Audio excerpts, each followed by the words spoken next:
More than 100 people packed into the Barbacoa in Waterloo to see boxing legend Frank Bruno reveal all on his illustrious 30-year career. The former heavyweight world champion entertained the sellout crowd with tales about love, life and his boxing experiences.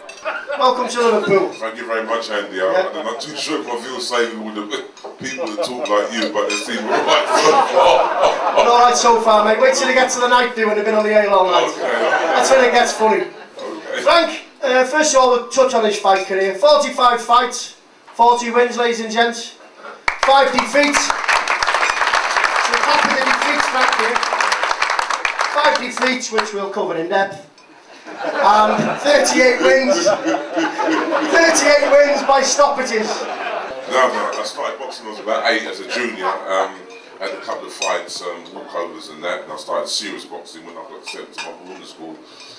16, you know, but yeah, I was a young starter, Andy. You mentioned boarding school, Frank. You got sent there. Your mother and father must have had a few quid. I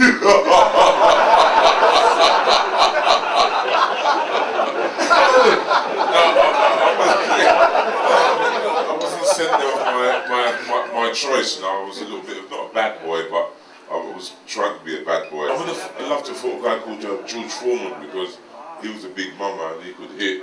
And it would have been explosive, and it would have been interesting to fight a guy against him because he was a very respectable heavyweight. Or Larry Holmes, I would have liked to have fought as well. Also appearing at the Sportsman's Dinner were Everton FC legends Gordon West and Howard Kendall, who had a few stories of their own to tell. At the end of the night, I'm telling some football stories, Frank's got his boxing stories. And at the end of the night, we're going to the car park, and this lady who's in the restaurant comes out with this piece of paper in a bed, and she said,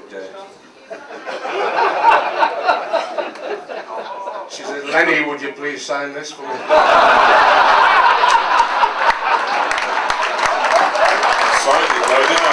After the event, the Crosby Herald caught up with Frank Bruno for an exclusive interview. Nice people. Every time I come to Liverpool, you've got to be on your toes. Because the Liverpool people are very, very fast, very, very quick, and you know, I mean, very, very witty. So, but nice. Really, I do a little bit of ducking and diving here and there, and I put some under the floorboards. But you know what I mean? I like going up and down the country and getting out of the house and meeting different people. And would you ever say you would make a comeback to boxing? I'm not that kinky, man. I'm not that kinky at all. I try and stick to what I'm doing, and I'm a bit too old for that. I'm going to go home and put my foot up and relax, you know, because it's been a long old journey today, and I'm hopefully going to try and get to the gym now, do a little bit of training and take things from now.